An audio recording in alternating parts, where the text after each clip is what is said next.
Hello friends, कैसे हैं सभी लोग। उम्मीद है सभी लोग अच्छे होंगे। तो मेरा नाम है अवनीश सिंह और आप लोग देख रहे हैं अपना चैनल थ्रेशोल्ड। तो आज की इस वीडियो में हम लोग बात करने जा रहे हैं class 10 CBSE maths chapter number 12 areas related to circles के पीवाईक्यू सीरीज़, और ये है हमारी पीवाईक्यू 1। तो ये जो पीवाईक्यू है ये 2012 में पूछा जा चुका है। तो क्वेश्चन को देख लेते हैं, बड़ा इंटरेस्टिंग क्वेश्चन है।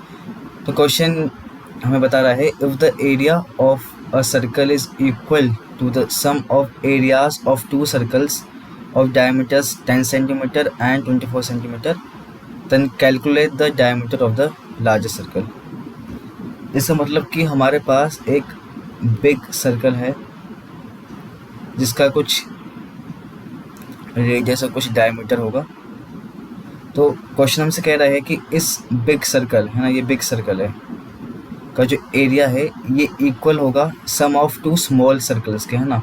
तो ये सपोज ये टू स्मॉल सर्कल्स हैं, तो इनके दोनों का जो एरिया होगा इनके सम के इक्वल होगा इस वाले सर्कल का एरिया। तो ये क्वेश्चन हमसे कह रहा है।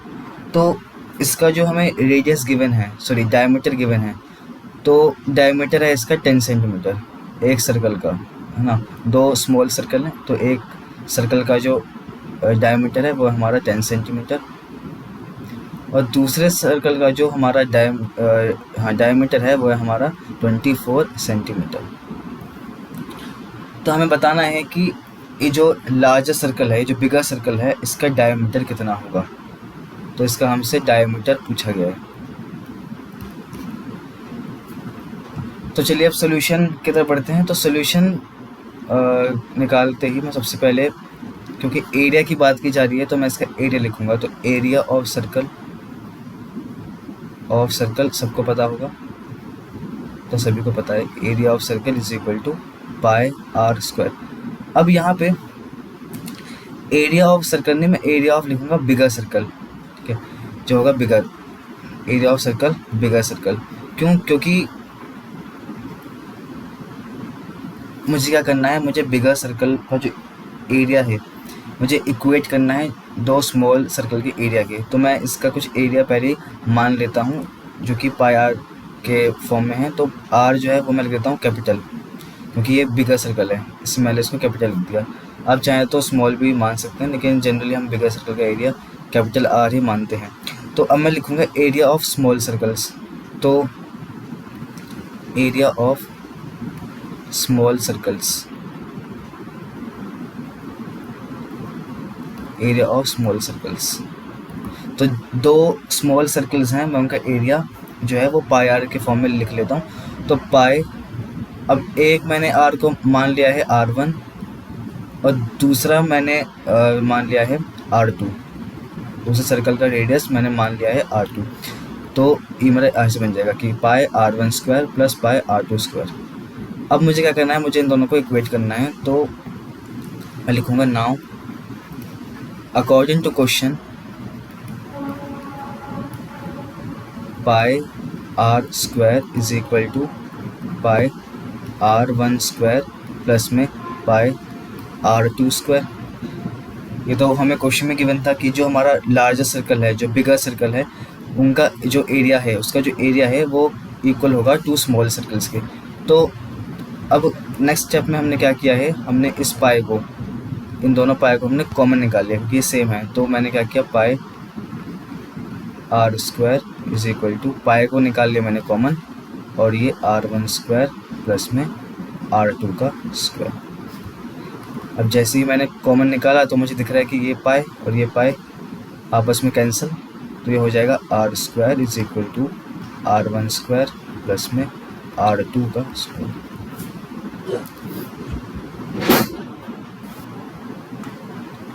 तो अब हमें जो है अब R1 और R2 चाहिए, तो अब हमें R1 R2 मिल जाएगा।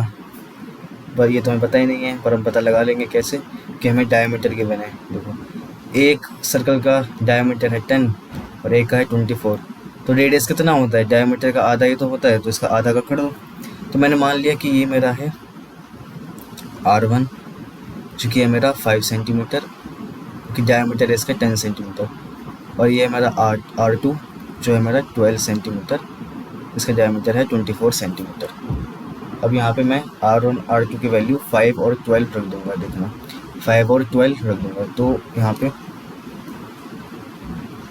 R square is equals to 5 का स्क्वायर प्लस में 12 का स्क्वायर, तो R square is equal to 25 plus 144, R square is equal to 169, that means R square is equal to 169 then R is equal to 13, क्योंकि जो 169 है वो 13 का square होता है, तो जब मैं इस स्क्वायर को यहाँ लेके जाऊँगा तो ये रूट बन जाएगा, और 169 रूट में होता है तो आंसर आता है 13।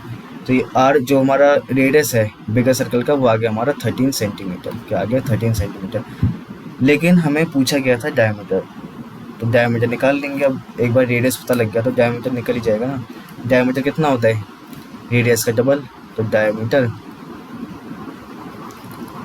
ऑफ बिगर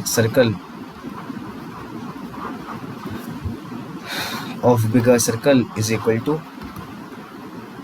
R इंटू में 2, तो R की वैल्यू है हमारी 13, 2 से मल्टीप्लाई कर दो तो हो जाएगा 26 सेंटीमीटर। तो फाइनली हमारी जो डायमीटर है बिगर सर्कल का उसकी वैल्यू आ चुकी है 26 सेंटीमीटर। तो इसके साथ साथ क्वेश्चन हमारा यहीं पे होता है सॉल्व और ख़त्म होता है। तो उम्मीद है सबको क्वेश्चन क्लियर हो गया होगा और सबको समझ में आ गया होगा कि इसका सोल्यूशन हमने कैसे किया। तो ये जो क्वेश्चन है ये आपका 1 मार्कर जो MCQ होते हैं उनमें भी पूछा जा सकता है, और ये आपका 2 मार्कर में पूछा जा सकता है जनरली जो नहीं आता है। तो जो सबसे ज़्यादा इसके चांसेस है वो है आपके 1 मार्कर, क्योंकि मैंने 1 मार्कर से उठाए तो ये MCQ में पूछा जाएगा। तो MCQ में अब आजकल ऐसे क्वेश्चन आने लग गए हैं, ऐसे भी दे देते हैं कि इसे निकालो। तो ये ऐसे सिंपल क्वेश्चन है, अगर MCQ में है तो फिर ये स्टेप्स लिखने की ज़रूरत नहीं है, पर अगर ये सब्जेक्टिव में आ जाता है तो आपको ये पूरी जो ये लाइन है आपको लिखनी पड़ेंगी। अगर MCQ में आ जाता है तो ये आप सीधा ये वाला स्टेप लिखना, उसके बाद फिर डायरेक्ट निकाल लेना, तो इतना सब करने की ज़रूरत नहीं है। तो मतलब सबको समझ में आ गया है, तो thank you very very much इस वीडियो को देखने के लिए। ऐसे ही चैनल पर बने रहिए और ऐसे और भी PYQs आते रहेंगे, इस चैप्टर के भी और अगले चैप्टर्स जो बचे हैं उनकी भी। तो मिलते हैं अगले वीडियो में, मुलाकात होगी, जब तक के लिए take care, bye bye and good night. Hello friends, कैसे हैं सभी लोग? उम्मीद है सभी लोग बढ़िया होंगे और अच्छे से अपने क्लास 10 की प्रिपरेशन कर रहे होंगे। तो आज के इस वीडियो में हम लोग बात करने जा रहे हैं क्लास 10 का chapter number 12 areas related to circle का एक और PYQ जो कि है PYQ नंबर 2। और ये जो क्वेश्चन है ये 2012 में पूछा जा चुका है CBSE के द्वारा। तो आज हम इस क्वेश्चन को जो है बड़ी आसानी से सॉल्व करेंगे। तो जी हाँ, मेरा नाम है अवनीश सिंह और आप लोग देख रहे हैं अपना फेवरेट चैनल थ्रेशोल्ड। तो चलिए शुरू करते हैं वीडियो को। तो सबसे पहले हम क्वेश्चन को सर देख लेते हैं। तो क्वेश्चन है कि the circumference of a circle is 22 centimetre. एक सर्कल है, उसका जो पेरीमीटर है ना, सर्कल के केस में हम पेरीमीटर को सर्कमफ्रेंस बोलते हैं। तो ये जो सर्कल है इसकी जो बाउंड्री है, इसकी जो लेंथ है वो है 22 centimetre. 22 centimetre. Then calculate the area of इस क्वाड्रेंट। तो हमें क्या करना है, सर्कल का जो क्वाड्रेंट है उसका हमें एरिया निकालना है। तो एक सर्कल जो क्वाड्रेंट होता है वो होता है 1/4 ऑफ ए सर्कल। कि अगर ये मेरा कंप्लीट सर्कल है तो अगर मैं इसको हाफ कर दूं तो ये जो मेरे 2 पोर्शन आएंगे ये मेरे होंगे 2 सेमी सर्कल। क्या होंगे? 2 सेमी सर्कल। 2 semi circle. ये मेरा कंप्लीट सर्कल था, मैंने इनको डिवाइड किया 2 पार्ट्स में। तो जो ईच पार्ट जो है, ये एक जो पार्ट है वो मेरे हो जाएंगे 2 सेमी सर्कल, है ना। मैंने क्या किया, मैंने इन 2 सेमी सर्कल को फिर बीच में से ऐसे कट कर दिया इक्वल पोर्शन में। जब मैंने इक्वल पोर्शन में कट करूँगा जैसे मैंने यहाँ किया था, तो मुझे फिर से अब मुझे इसके 4 पार्ट मिल जाएंगे। First part, second part, third part and this is 4th part. तो ये जो एक पार्ट है वो है इसका सर्कल का क्वाड्रेंट। क्वाड्रेंट यानी कि 1/4 of a circle. 1/4 of a circle.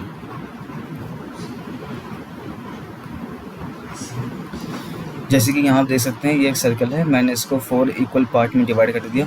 तो ये जो मेरा एक पोर्शन है ये इसका एक क्वाड्रेंट है सर्कल का। तो मुझे इसका एरिया निकालना है। तो सबसे पहले मैं गिवन लिख लेता हूँ। तो गिवन है हमारे पास सरकमफ्रेंस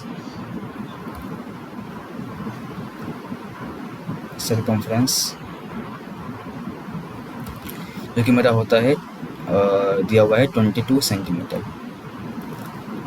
तो सरकमफ्रेंस जो है इसके बाद मुझे निकालना क्या है, मुझे निकालना है एरिया ऑफ क्वाड्रेंट।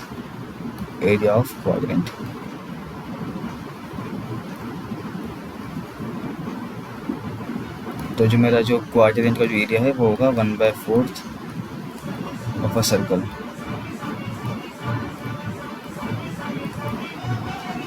तो जितना भी एरिया है अगर मैं उसको 1/4 से डिवाइड कर दूं तो मुझे क्वाड्रेंट का एरिया मिल जाएगा। तो 1/4 into area of a circle that is πr²। अब दिक्कत ये है कि मुझे जो है रेडियस नहीं पता। तो कोई बात नहीं, रेडियस के लिए हमें सरकमफ्रेंस दिया हुआ है, क्योंकि सरकमफ्रेंस जो है इसका फॉर्मूला होता है मेरे पास 2πr, जो मुझे 22 सेंटीमीटर के इक्वल दिया हुआ है। तो इससे मैं क्या रेडियस की वैल्यू नहीं निकाल लूँगा? जी बिल्कुल। तो अब मेरे पास जो है पाई के रखने के लिए दो वैल्यू हैं। मैं पाई 22/7 भी रख सकता हूँ और मैं पाई को 3.14 भी रख सकता हूँ, क्योंकि मुझे क्वेश्चन में ये बात नहीं दी हुई। जनरली क्वेश्चन में हमें ये दे दिया जाता है कि पाई की वैल्यू आपको 3.14 रखनी है या 22/7 रखनी है, लेकिन यहाँ मुझे कोई भी ऐसी वैल्यू क्वेश्चन में रखने के लिए नहीं कही गई है। तो मुझे दिख रहा है कि अगर मैं पाई की वैल्यू को 22/7 रखूँगा तो ये मेरा कैंसल आउट हो रहा है। देखो 22 आपस में कैंसिल आउट हो रहे हैं। तो मैं पाई की वैल्यू को 22/7 रख लेता हूँ। तो 2 इंटू में 22/7 इंटू रेडियस इक्वल टू 22। तो मेरा सिंपल ऐसे क्या हो जाएगा, कैंसिल हो जाएगा। देन आर की वैल्यू है मेरी हो जाएगी 7/2। अब मैं आपको सजेस्ट करता हूँ कि क्वेश्चन को सॉल्व इजीली करने के लिए, मतलब कैलकुलेशन को थोड़ा आसान करने के लिए आप इसको फ्रैक्शन में भी छोड़ सकते हैं, क्योंकि बाद में आपको वो डेसिमल में अगर आप कन्वर्ट करेंगे भी तो आपको उसे खोलना पड़ेगा। तो इससे अच्छा आप पहले इसको फ्रैक्शन में ही छोड़ दीजिए, ठीक है, क्योंकि वैल्यू तो सेम ही आने वाली है। तो जब मैं अब एरिया निकालूंगा तो area of quadrant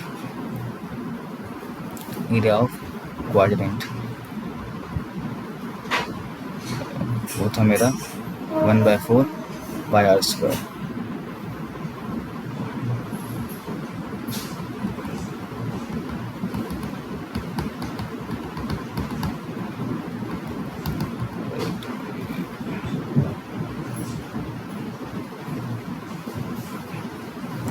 let's change the pen. तो हमने पेन थोड़ा चेंज कर लिया है।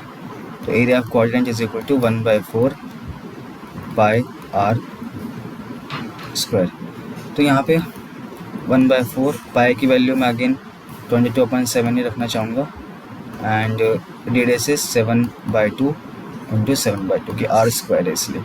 तो ये 7 कैंसिल एंड 2 से ये 22 कैंसिल, और उसके बाद फिर तो ये मल्टीप्लाई हो जाएगा डायरेक्ट।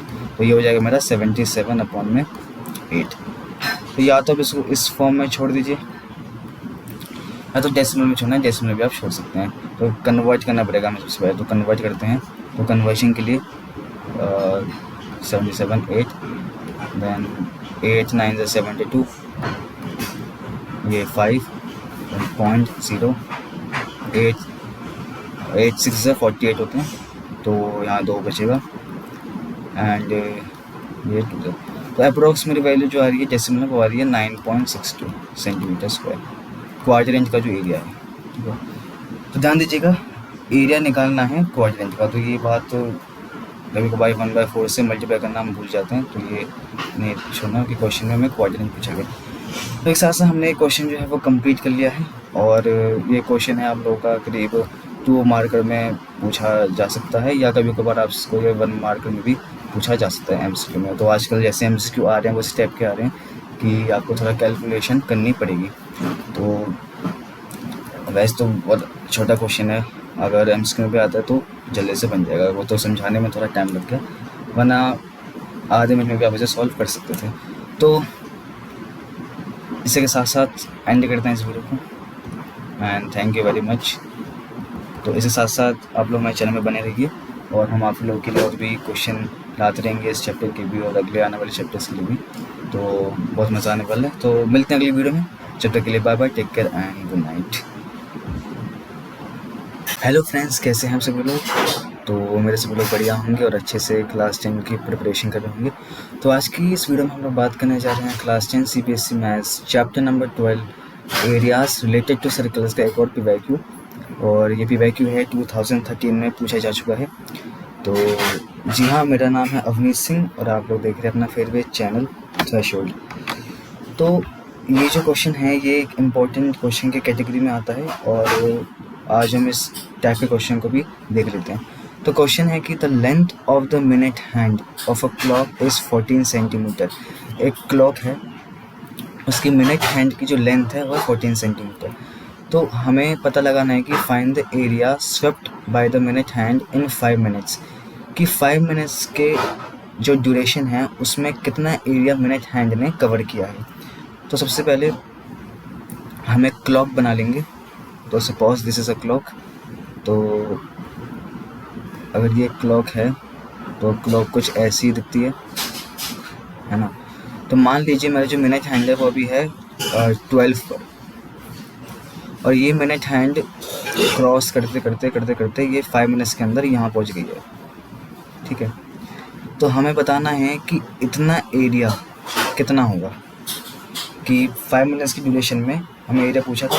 तो हमें पता लगाना है कि ये जो एरिया जो कवर किया है ये कितना है। तो मैंने आपको डायग्राम से भी एक्सप्लेन कर दिया है। तो आपको ऐसा नहीं लग रहा है कि ये जो है ये एक सेक्टर है, एक सेक्टर ही तो है, सेक्टर की फॉर्मेशन हो रही है। तो बेसिकली हम लोगों को सेक्टर का एरिया बताना है। ये जो सेक्टर का फॉर्मेशन हुई है हमें उसका एरिया बताना है। अब सेक्टर के लिए हमारे पास देखो दो चीज़ों का होना ज़रूरी है, क्योंकि जब भी हम सेक्टर का एरिया निकालते हैं तो उसका फॉर्मूला क्या होता है, एरिया ऑफ सेक्टर। ये कितना होता है, ये होता है हमारा थीटा अपॉन में 360 इंटू पाई आर स्क्वायर। अब देखो रेडियस की अगर हम बात करें तो आपको ऐसा नहीं लगता कि ये जो मिनट हैंड की जो लेंथ है 14 सेंटीमीटर यही हमारी रेडियस है? कि अगर मैं इसकी बात करूँ कि अगर पूरा का पूरा शिफ्ट करेगा 360 डिग्री तो ये एक सर्कल नहीं बना लेगा, और अगर ये एक सर्कल बनाएगा तो ये जो है मिनट हैंड उसका रेडियस होगा, और रेडियस की हमें लेंथ दी हुई है, यानी मिनट हैंड की हमें लेंथ दी हुई है जो है 14 सेंटीमीटर। तो इनडायरेक्टली हमें आर की वैल्यू 14 सेंटीमीटर दी हुई है। ठीक है, अब हमें थीटा पता लगाना है। तो थीटा क्या होता है? थीटा होता है भैया ये जो है रेडियस इनके बीच का एंगल, तो ये थीटा होता है हमारा। अब थीटा हम कैसे पता लगाएं, क्योंकि हमें ये क्वेश्चन में नहीं गिवन है और हमें चाहिए, हमें ज़रूरत भी है क्वेश्चन, तभी वही फॉर्मूले में हमें थीटा तो चाहिए। तो इसलिए हम क्या करेंगे, हम थीटा की वैल्यू अब पता लगाएंगे। अब कैसे पता लगाएंगे, देखिए हमें ड्यूरेशन दी हुई है 5 मिनट्स, ड्यूरेशन दी हुई है 5 मिनट्स। अब ये जो क्लॉक है ये अपने आप में ही एक सर्कल है, सभी लोग एग्री करते हैं? जी हाँ, कि जो क्लॉक है ये अपने आप में एक सर्कल है। तो एक बात बताइए मुझे, जो मिनट हैंड है, जो मिनट हैंड है वो कितने मिनट में या कितने सेकंड में, मिनट हैंड है तो मिनट ही हम कंसिडर करते हैं, तो कितने मिनट में पूरा 360 डिग्री कवर करती है? तो आंसर अभी 1 आवर। 1 आवर एक ऐसा ड्यूरेशन है कि मिनट हैंड पूरा 360 डिग्री एंगल कवर करके वापस वहीं आ जाती है। ठीक है, इसका मतलब कि 60 मिनट्स है। कितना है? 60 मिनट्स। 60 मिनट्स इसलिए हो कि ऊपर जो मुझे इन्फॉर्मेशन है वो मिनट में है, तो मैंने कन्वर्ट कर दिया। तो 60 मिनट्स में जो मेरी मिनट हैंड है वो पूरा का पूरा जो है 360 डिग्री एंगल कवर करती है और सर्कल बनाती है। अच्छा, तो पूरे सर्कल में से मुझे 5 मिनट्स ड्यूरेशन दी हुई है। तो आपको नहीं लगता कि जो 5 मिनट्स है वो 5 अपॉन में 60th part of a circle है? कि जो 5 मिनट्स है वो 5 अपॉन में 60 ऑफ द सर्कल है टोटल, तो टोटल सर्कल का एंगल कितना होता है, वो होता है 360। तो बस हमने इसको 360 से मल्टीप्लाई कर लिया, क्योंकि इतने पार्ट ऑफ अ सर्कल का हमें डिग्री चाहिए। अब डिग्री चाहिए तो मैं डिग्री में लिखूंगा ना 360 तभी, तो इसलिए मैंने क्या किया, इसको 360 मल्टीप्लाई किया। अब सॉल्व करना है, काटो पीटी कर लो, तो 0 0 कैंसिल, 6 5 6, 6 6 36 एंड 6 5 30, तो 30 डिग्री। इसका मतलब कि 5 मिनट में मेरी मिनट हैंड 30 डिग्री कवर कर रही है आउट ऑफ 360 डिग्री, और 360 कब करेगी, आफ्टर 60 मिनट्स। तो ये हमें चाहिए था। अब थीटा की वैल्यू मुझे अगर 30 डिग्री मिल गई है, तो अब मुझे कुछ और चाहिए पता लगाने के लिए एरिया। नहीं, थीटा पता है, रेडियस पता है, निकाल लो आंसर। अब निकाल लेंगे बड़े आराम से, देखना। देखिए, तो फॉर्मूला तो हमारा थीटा अपॉन में 360 इंटू में पाई आर स्क्वायर। अब थीटा हमारा है 30 डिग्री और रेडियस है हमारा 14 सेंटीमीटर। अब यहाँ पे पाए, अब पाए की हमें यहाँ पे कोई कंफर्मेशन नहीं है कि पाए हमें या तो 22/7 लेना है या फिर 3.14 लेना है, ये हम पे छोड़ा गया है। तो बाय ऑब्जर्वेशन मुझे पता चल रहा है कि अगर मैं इस की वैल्यू पाए को लूँगा तो मुझे आसानी होगी। क्यों आसानी होगी, क्योंकि मुझे 14 दिख रहा है यहाँ पे, तो 7 और 14 को डील करना मेरे लिए ज़्यादा आसान है एज़ कम्पेयर टू 3.14। तो इसलिए मैं पाई की वैल्यू को ये ले लेता हूँ। तो मेरा जो अब सोल्यूशन होगा वो होगा थीटा की जगह 30 अपॉन में 360 इंटू में पाई की वैल्यू 22/7, आर की वैल्यू क्या है 14 और 14, तो ये 7 1 7, 7 2 14 एंड 0 0 कैंसिल, 3 1 3 एंड 3 12 36। अब ये 2 से गया 1 में, ये 2 से गया 6 में एंड 2 3 6, 2 11 22।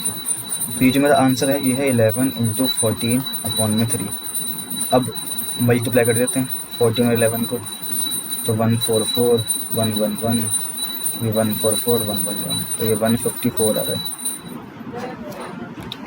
तो जब ये अगर फ्रैक्शन की बात करते हैं तो इसका आंसर है 154/3 सेंटीमीटर स्क्वायर। ये आंसर भी सही है। और डेसिमल में करना है, डेसिमल में डेसिमल में करेंगे तो इसका आंसर आएगा, मैं निकाल लेता हूँ, 1543, ये 5 से 15, 0 यहाँ पे, 4 नीचे, फिर ये 1, ये 3, 1.0, तो करीब करीब मेरा आ रहा है भाई 51.3। तो अगर डेसिमल की बात की जाए तो 51.3 is the answer centimetre square. तो दोनों ही आंसर करेक्ट हैं, ये भी और ये भी। तो इसके साथ साथ हम लोगों ने क्वेश्चन को कर लिया है सॉल्व। इतना हमसे पूछा गया था, और देखने के लिए बहुत बहुत धन्यवाद आप सभी लोगों का।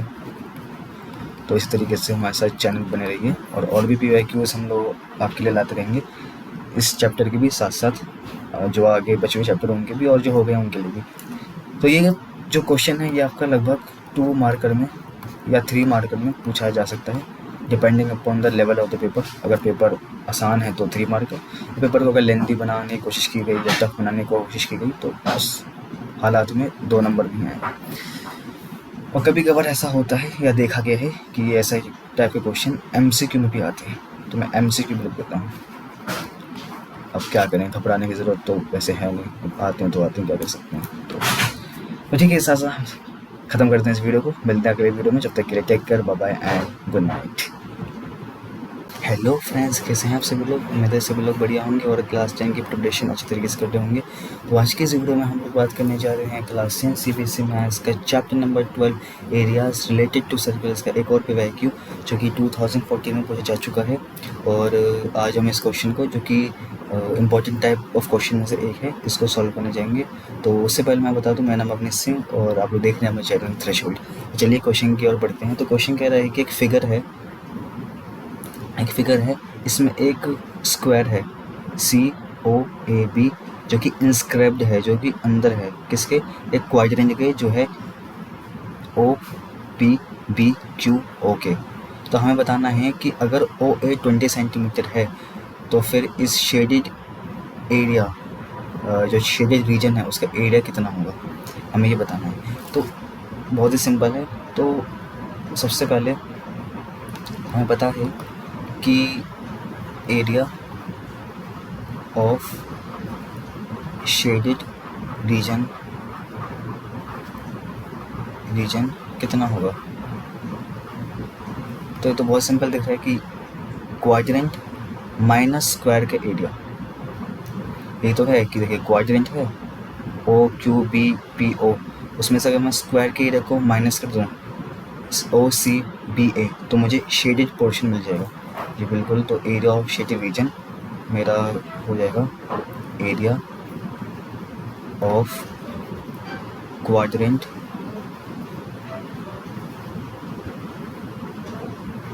Minus area of square. ठीक है, अब मैं क्या करता हूँ, मैं OB की लेंथ फाइंड आउट कर लेता हूँ। ठीक है, OA तो मुझे दिया हुआ है 20 सेंटीमीटर, साथ साथ मैं OB की वैल्यू भी फाइंड कर लेता हूँ। अब OB की वैल्यू मैं फाइंड क्यों कर रहा हूँ ये मैं आपको बाद में बताऊँगा। ठीक है, एक सीक्रेट है। तो सबसे पहले मैं OB की वैल्यू फाइंड आउट कर लेता हूँ। तो सबसे पहले मेरे पास स्क्वायर है CBAO, मेरे पास एक स्क्वायर है जिसकी ये वाली लेंथ है 20 सेंटीमीटर, और अगर स्क्वायर है तो ये वाली लेंथ भी होगी 20 सेंटीमीटर। और ध्यान से देखिए कि अगर स्क्वायर है तो ये एंगल कितना होगा 90, ये एंगल कितना होगा 90, ये एंगल भी 90 और ये एंगल भी 90। तो इसका मतलब कि अगर मैं इसको एक ट्रायंगल मान लूँ इसको, ठीक है, तो क्या मुझे CA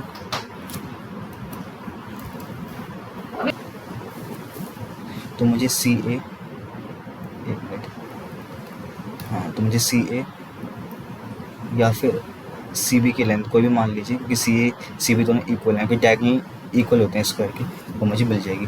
तो पाइथागोरस थ्योरम, अब ये थ्योरम मैं बेसिकली OBA ट्रायंगल में लगा रहा हूँ, तो मैं कहूँगा by Pythagoras theorem in triangle OBA कितना हो जाएगा, OB मेरा हाइपोटेनस हो जाएगा, तो OB का square is equal to OA का स्क्वायर प्लस में AB का स्क्वायर। AB की लेंथ कितनी है मेरी 20, OA की लेंथ में कितनी है 20, पुट कर दो, तो OB का स्क्वायर इज इक्वल टू 20 का स्क्वायर प्लस में 20 का स्क्वायर। तो ये हो जाएगा OB का square is equal to 400 plus में 400, तो OB is equal to root में 800। अब जब ये बाहर आएगा तो ये बनेगा कुछ 20√2 के इक्वल। ठीक है, क्योंकि ऐसा है, देखो 400 इंटू 2 है, तो ये 20 बाहर आ जाएगा, 400 जगह, और ये जो 2 है वो रूट में बच जाएगा, तो 20√2 ये आ जाएगा। जैसे मतलब OB की लेंथ मेरी कितनी है, OB is equal to 20√2 centimetre. अब मैंने आपसे कहा था OB की लेंथ में फाइंड आउट कर ली है, पर क्यों की है अब मैं आपको बताता हूँ।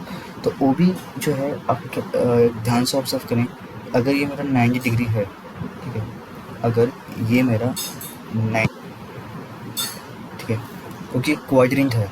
अब क्वाड्रेंट की या स्क्वायर की प्रॉपर्टी है कि भाई एंगल COA या QOB मेरा जो है, सॉरी QOP जो है वो मेरा 90 डिग्री होगा। तो अगर ये मेरा एक सर्कल का क्वाड्रेंट ही मान लें, तो क्या OB मेरी रेडियस नहीं होगी, ध्यान से देखिए जी बिल्कुल, और रेडियस होगी।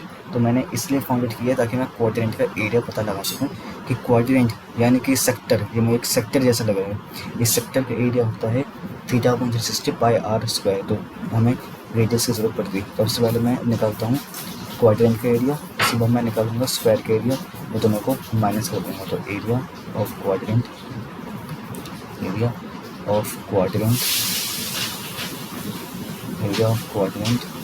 इक्वल टू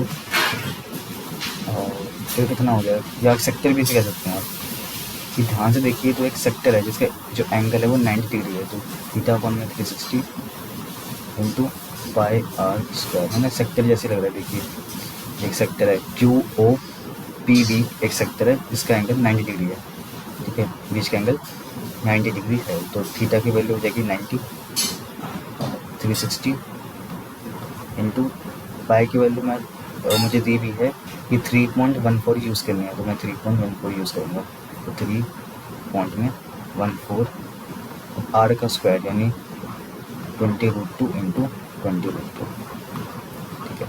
अब इससे ये कैंसिल, 9 1 से 9, 9 4 से 20 एंड 2 2 से 2 10 से एंड 2 1 से एंड 2 10 से, तो ये हो जाएगा 3.14 इंटू 10 इंटू 10 इंटू √2 इंटू में √2, है ना। 10 10 √2 मैंने अलग किया है ताकि कैलकुलेशन जो है वो आसानी से हो जाए। तो ये √2 बन जाएगा, ये बन जाएगा 100। 2 से इसको मल्टीप्लाई करेंगे तो 6.28 बन जाएगा इंटू में 100, और 100 से इंटू करेंगे तो 628 सेंटीमीटर स्क्वायर। कितना आसान तरीके से हो गया, तभी 3.14 यूज़ करने को कहा था। अब मैं निकालूंगा एरिया ऑफ स्क्वायर, तो एरिया ऑफ स्क्वायर, अब एरिया ऑफ स्क्वायर, अब हमें तो पता है साइड कितनी है, तो एरिया ऑफ स्क्वायर कितना होता है, साइड का स्क्वायर यानी ए का स्क्वायर। ए कितना है मेरा 20, तो 20 इंटू में 20, तो 400 सेंटीमीटर स्क्वायर आ जाएगा। अब क्या करोगे, फाइनल एरिया निकालोगे, तो रिमेनिंग एरिया या शेडेड एरिया, तो मैं शेडेड एरिया लिख लेता हूँ। तो चलो रिमेनिंग एरिया या फिर शेडेड एरिया कितना हो जाएगा, पहले सेक्टर या फिर क्वाड्रेंट का एरिया जो है 628 सेंटीमीटर स्क्वायर, माइनस में स्क्वायर का जो एरिया है वो माइनस करना है, तो कितना बचेगा, दैट इज़ 228 सेंटीमीटर स्क्वायर। देखिए, तो ये हो जाएगा फाइनल आंसर। तो ये जो शेडेड एरिया है ये हो जाएगा 228 सेंटीमीटर स्क्वायर, तो हमारा आंसर आ जाएगा। तो ये के साथ साथ हमारा जो क्वेश्चन है वो ख़त्म तो हो जाता है। अब ये क्वेश्चन जो है ये आपका ये 2 मार्कर में ही आएगा, या फिर 3 मार्कर में भी आ सकता है अगर एग्ज़ाम पेपर इजी हो तो 5 नंबर में नहीं आएगा, लेकिन 2 मार्कर 3 नंबर में क्वेश्चन बनता है। और क्योंकि लेंथ इसकी 2 मार्कर में है और 3 मार्कर जितने भी इसकी लेंथ बिल्कुल परफेक्ट बैठी हुई है, तो या तो 2 नंबर में आएगा या तो 3 नंबर में आएगा। 2 नंबर तब आएगा जब पेपर जो है थोड़ा लेंथी बनाएगी CBSE, और अगर ईजी आ जाता है तो 3 नंबर में आ जाता है। इस साथ हम लोगों ने क्वेश्चन कर लिया है सॉल्व। तो देखने के लिए बहुत बहुत धन्यवाद आप सभी का। इस तरीके से हमारे चैनल पे बने रहिए और ऐसे PYQs आपके लिए आते रहेंगे। तो मिलते हैं अगली वीडियो में एक अलग PYQ के साथ। जब तक के लिए take care, bye bye, good night.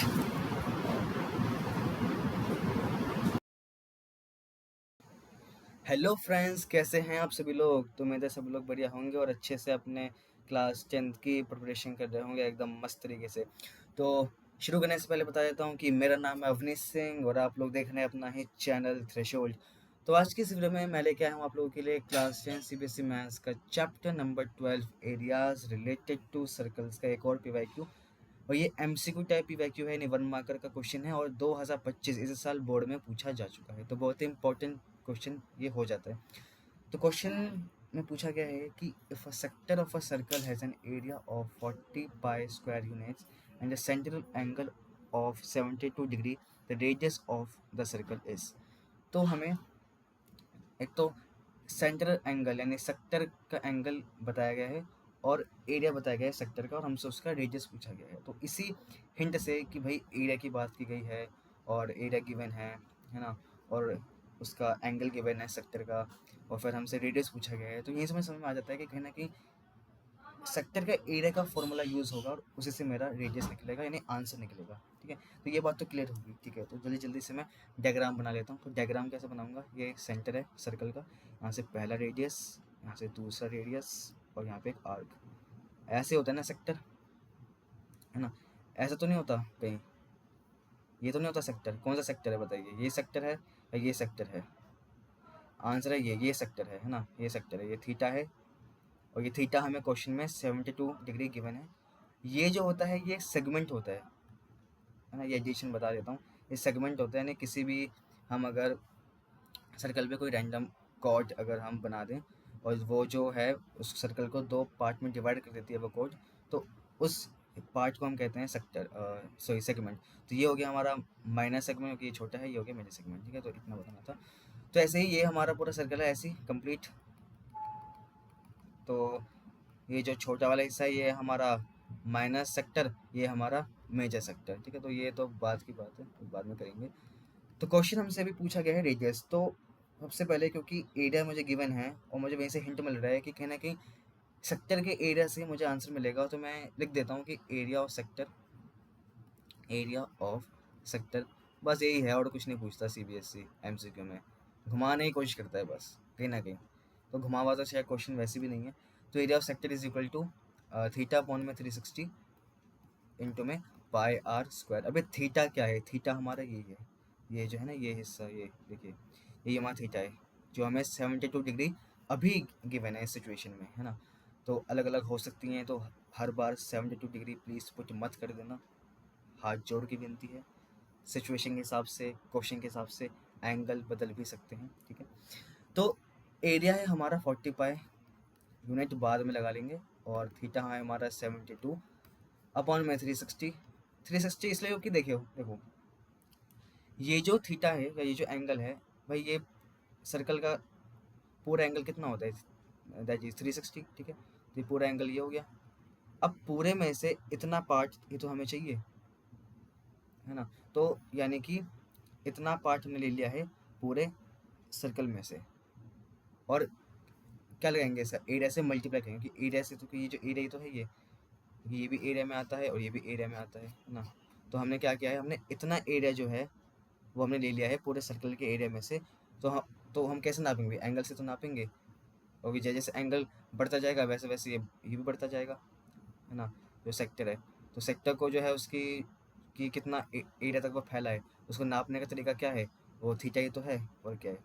Radius तो सेम ही होगा, है ना? तो थीटा ही एक नापने की कि कितना एरिया तक हमारा जो सेक्टर है माइनर वाला वो फैला हुआ है ना? और जैसे ही हमारा जो है थीटा 180 हो जाता है तो माइनर और मेजर सेक्टर जो है इक्वल हो जाते हैं। ठीक है, तो इसका मतलब कि इतना part of pi are square, है ना? तो मैंने बता दिया है एक्स्ट्रा नॉलेज, कभी काम आ जाए तो ज़रूर अप्लाई कीजिएगा। तो यहाँ पे पाए से पाए जो है कैंसिल हो गए पहले नज़रों में। तो अब चीज़ों को सेट करते हैं, तो 40 इंटू में 360 अपॉन में 72 इज इक्वल टू आर का स्क्वायर। अब यहाँ पे मैं एक कैलकुलेशन आसान करने की ट्रिक लगाता हूँ। मैं इसको ना काट के इसे काटूंगा, क्यों? क्योंकि देखना 272 236 36 होते हैं, क्या कह रहा हूँ मैं, 236 72 होते हैं, और 220 40 होते हैं, यानी ये जो मैं 2 से काटूंगा तो ये 20 बार में जाएगा और ये 36 बार में जाएगा। तो 2 से मैं काटूंगा तो तब देखिए यहाँ पे 360, यहाँ पे 36, ये कैंसिल, 36 वन 36 एंड 36 10 360। तो यहाँ पे तो आर स्क्वायर की वैल्यू कितनी आ गई है? आर स्क्वायर की वैल्यू मुझे 200 दिख रही है, यानी कि आर की वैल्यू जो है ये है √200। अब रूट जो 200 है वो मे बी क्वेश्चन में एमसीक्यू के जो ऑप्शन है उसमें हो भी सकता है, नहीं हो सकता है। तो मैं चेक करता हूँ पहले कि क्या ये है। तो 200 है, रूट में 200 नहीं है, जो 200 है ए में, तो जल्दबाजी में ए को टिक नहीं करना है, तो इसलिए लगाया गया ये फर्स्ट ऑप्शन, मुझे पता है। तो जल्दबाजी ना करते हुए अब हम इसका रूट को थोड़ा सॉल्व करने की कोशिश करते हैं। तो कैसे करेंगे देखो, आर में मुझे दिया हुआ है R is equal to root में 200। तो 200 को मैं कैसे लिख सकता हूँ? ये भी कोई सवाल है, कैसे लिख सकते हैं 200 जब लिखेंगे? कोई बात नहीं। तो 2 इंटू में 10 इंटू 10, क्या मैं इसे ऐसे लिख सकता हूँ? हाँ ठीक है, गलत तो नहीं लिखा है। अब मुझे दिख रहा है कि 10 जो है वो कॉमन आ रहा है, रूट में से बाहर आता मुझे दिखाई दे रहा है, तो बाहर निकाल लो। तो 10 अंदर क्या बचा? √2, तो √2 स्क्वायर यूनिट्स, √2 स्क्वायर यूनिट्स। तो अब हमें चेक करना है कि क्या ये ऑप्शन मैच कर रहा है, क्या आंसर जो है वो ऑप्शन में है कि नहीं। अगर नहीं होता है तो क्या करें, रोना ही पड़ेगा और क्या। पर खैर चेक करते हैं पहले। तो नहीं, रोना नहीं पड़ेगा, खुश होना पड़ेगा क्योंकि आंसर हमारा आ चुका है। That is option number D, 10/√2 units. जानबूझ के लास्ट ऑप्शन दिया, मुझे पता है नजरें जाती नहीं ना लास्ट ऑप्शन में। पता है कि भाई दूर दूर रखो करेक्ट और इनकरेक्ट ऑप्शन को, कंफ्यूजिंग वाला पहले रख दो और जो करेक्ट है उसे लास्ट में रख दो। ऐसा मैंने कई बार देखा है। चलो, तो इसके साथ साथ हमारे क्वेश्चन हो जाता है सॉल्व। तो देखो, अगर आपका एमसीक्यू में है ना, मैं बता देता हूँ, आपको ये राम कहानी लिखने की कोई ज़रूरत नहीं है जो मैंने यहाँ लिखी हुई है। आप डायरेक्ट यहाँ से करिएगा। कहाँ से? बस यहाँ से। ये पहला स्टेप, ये दूसरा स्टेप और वैसे तीसरा स्टेप, और यहाँ से बस निकाल लीजिएगा आंसर, जो समझ आ जाएगा। बस ये डायग्राम वाग्राम तो मैंने समझाने के लिए ऐसे ही बना दिया है। तो ऐसे ही मतलब ऐसे ही बना दिया, तो समझ सकते हो आप लोग। तो वैसे काम का तो नहीं है लेकिन फिर भी बना दिया है। तो चलिए, बहुत बहुत धन्यवाद आप सभी लोगों का। Thank you very much. तो ऐसे हम लोगों के लिए और भी PYQs लाते रहेंगे जब तक के लिए बने रहे हमारे चैनल पे, कहीं जाइएगा मत। और आप लोगों के लिए प्रैक्टिस क्वेश्चन में हम लाते रहेंगे, ये खबर हो देनी थी। तो चलिए, मिलते हैं अगली वीडियो में। जब तक के लिए take care, bye bye and good night, all the best. Hello friends, कैसे हैं आप सभी लोग? उम्मीद है सभी लोग बढ़िया होंगे और अच्छे से अपने क्लास 10th की प्रिपरेशन कर रहे होंगे। तो मेरा नाम है अवनीश सिंह और आप लोग देख रहे हैं अपना चैनल थ्रेशोल्ड। तो आज की इस वीडियो में मैं आप लोग के लेकर आया हूँ क्लास 10 CBSE मैथ्स का chapter number 12 areas related to circles का एक और PYQ। और ये PYQ जो है 1 मार्कर टाइप है, यानी MCQ टाइप है, और 2025 इसी साल पूछा गया है। तो बहुत ही इंपॉर्टेंट PYQ में से एक बन जाता है। तो चलिए क्वेश्चन के बढ़ते हैं। तो क्वेश्चन हमसे पूछ रहा है कि piece of wire 20 centimetre long, एक वायर है 20 सेंटीमीटर लॉन्ग, है ना, एक वायर है 20 centimetre long, is bend into the form of an arc. ये एक आर्क के फॉर्म में बेंड कर दी गई है। आर्क जानते हो, आर्क होती है कुछ इस टाइप की, है ना, इस टाइप की उसमें फॉर्म में उसे बेंड कर दिया गया, है ना। तो arc of a circle of radius 60 पाई, यानी ये एक आर्क है एक सर्कल का, है ना।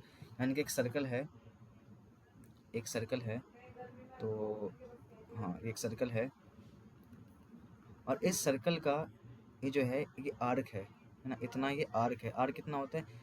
एक छोटा सा वो होता है हिस्सा, किसका? पेरीमीटर का, है ना। और ये जो है ये आर्क है जो सीधी सी बात है कि अगर ये वायर जो है वो अगर 20 सेंटीमीटर की है तो आर्क भी 20 सेंटीमीटर की होगी, है ना। ये आर्क भी 20 सेंटीमीटर की होगी, है ना। अब ये जो है बताया गया है कि इसका जो रेडियस है ना, इसका जो रेडियस है वो है 60 पाई। कितना है? 60 पाई इसका रेडियस है। तो आर्क कुछ इस तरीके से है और रेडियस है इसका 60 पाई, यानी एक सेक्टर की फॉर्मेशन हो रही है। तो ये है हमारा 60 पाई, तो रेडियस है हमारा 60 पाई, सॉरी 60 अपॉन पाई है, हाँ 60 अपॉन पाई, तो 60 अपॉन में पाई, ठीक है। अब the angle subtended by the arc eight the centre of the circle is, यानी हमसे ये एंगल पूछ रहा है, ये वाला एंगल, है ना, ये वाला एंगल, कि पूछ रहा है कि जो आर्क जो है ये यहाँ पे कितना एंगल सबटेंड कर रही है, यानी कितना एंगल बना रही है। तो हमसे थीटा की वैल्यू पूछी गई है। तो अब क्या किया जाए? तो सबसे पहले तो हम सोच रहे थे कि सेक्टर का एरिया यूज़ कर लें, पर उससे कुछ फ़ायदा होगा नहीं। तो एक फार्मूला होता है आर्क लेंथ का, तो बता देते हैं। नहीं भी आता है तो मैं याद करवा दूंगा, ऐसी कोई चिंता नहीं है। तो हमें नहीं पता आर्क लेंथ का फार्मूला क्या होता है ना, मुझे भी नहीं पता। मैं तो बस सोच के आया था कि आर्क लेंथ जो है उससे हो जाएगा। किसने मुझे बताया था कि देखो इस टाइप क्वेश्चन आर्क लेंथ से होते हैं, तो मैं फार्मूला पूछना भूल गया और मुझे भी नहीं पता क्या है, लेकिन कोई बात नहीं, निकालने की कोशिश करते हैं। तो यहाँ पे मुझे पता है कि आर्क जो होता है ना वो छोटा सा हिस्सा होता है सर्कल के पेरीमीटर का, है ना। तो मैंने क्या किया कि कोई बात नहीं, आर्क लाइन जो है मैं सोचता हूँ उसका फार्मूला खुद निकाल लेते हैं। तो अब निकालना ही पड़ेगा, मैं पूछना भूल गया ना उनसे कि बेसिकली क्या होता है, तो अब इतना काम तो करना पड़ेगा। तो कोई बात नहीं। तो देखिए जो आर्क होता है ना, वो एक्चुअली जब आप इसको रेडियस से ज्वाइन करते हैं तो एक सेक्टर की फॉर्मेशन होती है। हाँ होती है, बिल्कुल ठीक है, मैंने मान लिया। और कोई सेक्टर कितना फैला हुआ है वो कैसे नापेंगे? क्या रेडियस से नापेंगे? नहीं तो उसका नापने का एक ही तरीका है भाई, थीटा से। भाई अगर ये थीटा, अगर ये सेक्टर जो है कि इतना एरिया कवर ना करते हुए इतना एरिया कवर करता, इतना एरिया, तो भाई ये ऑब्वियस सी बात है कि इसका एंगल जो है बीच का ये चेंज हो जाता। ये जो थीटा है इसकी वैल्यू चेंज हो जाती है, ये इतना बन जाता है ना, ये थीटा से थीटा वन हो जाता, लेस से थीटा वन हो जाता। तो ठीक है, यानी कि अगर मैं कोई आर्क ड्रॉ करना चाहता हूँ, तो अगर मैं आर्क की लेंथ को बढ़ाऊंगा, क्योंकि देखिए ये आर्क इतनी है अभी, तो जब थीटा इतना होगा तो हर हाल में आर्क की लेंथ भी तो बढ़ेगी। देखिए इतनी नहीं हो जाएगी आर्क की लेंथ, ये बताइए मुझे, इतनी हो जाएगी? हाँ इतनी हो जाएगी। अब क्योंकि थीटा जो है वो एक ही तरीका है किसी सेक्टर या आर्क की लेंथ को मेजर करने का, है ना, कि जैसे थीटा बढ़ेगा सेक्टर के जो एरिया है वो भी बढ़ेगा और जो है आर्क की लेंथ भी बढ़ेगी। हाँ, तो मैं क्या करता हूँ, मैं थीटा ले लेता हूँ कि हाँ इतना हिस्सा जो है वो हम मेजर कर रहे हैं पूरे सर्कल में से। पूरा सर्कल का एंगल कितना होता है, पूरे सर्कल का एंगल जो होता है 360, तो 360 डिग्री। ठीक है, अब मैं पाई आर स्क्वायर से मल्टीप्लाई करूँ क्या? बस सेक्टर के एरिया तो मुझे पूछा नहीं गया, तो साफ साफ सी बात है मुझे तो आर्क लेंथ का फॉर्मूला निकालना है। क्योंकि अगर मैंने पाई आर स्क्वायर लगा दिया तो ये तो फॉर्मूला एरिया ऑफ सेक्टर बन जाएगा, तो मुझे तो आर्क लेंथ चाहिए। अब आर्क लेंथ जो होती है वो बेसिकली हम क्या है, वो बाउंड्री तो है। मैं इतनी बाउंड्री मेजर कर रहा हूँ, मैं इतनी बाउंड्री जो है ये मेजर कर रहा हूँ, ये किसकी मेजर कर रहा हूँ? पेरीमीटर की। सर्कल की जो बाउंड्री है जो उसकी पेरीमीटर है उसमें से तुम इतना हिस्सा जो है वो मैं नाप रहा हूँ। हाँ बिल्कुल, तो मैं करूँगा, मैं कहूँगा 2πr कि पेरीमीटर में से इतना हिस्सा, टोटल पेरीमीटर में से इतना हिस्सा क्या हो जाएगा? Arc length. टोटल पेरीमीटर में से इतना हिस्सा क्या हो जाएगा कि एंगल हमारा थीटा बने, हो जाएगा हमारा आर्क लेंथ। ठीक है, तो देखिए देखिए आप लोग के सामने आ चुका है फॉर्मूला आर्क लेंथ का, तो बस वैल्यू पुट कर दीजिए, मज़े मज़े आ गए। तो आर्क लेंथ कितनी होगी भाई? हमें बताया होगा कि वायर की लेंथ जो है वो 20 सेंटीमीटर है, तो हर हाल में आर्क की लेंथ भी 20 सेंटीमीटर ही होगी, तो 20 थीटा, थीटा तो हमसे पूछा ही गया है, तो थीटा इसको तो थीटा लिख देते हैं। थीटा अपॉन में 360, अब इंट में 2π। अब आर की वैल्यू कितनी है? आर की वैल्यू है मेरी 60 अपॉन में पाई। आर की वैल्यू कितनी है? 60 अपॉन में पाई। तो जब मैं इसको सॉल्व करूँगा, काटा पीटा है तो काटा पीट यानी कैंसिल कैंसिल करना है तो बाकी है, तो कैंसिल कैंसिल करूँगा तो पाई से पाई कैंसिल। ठीक है, और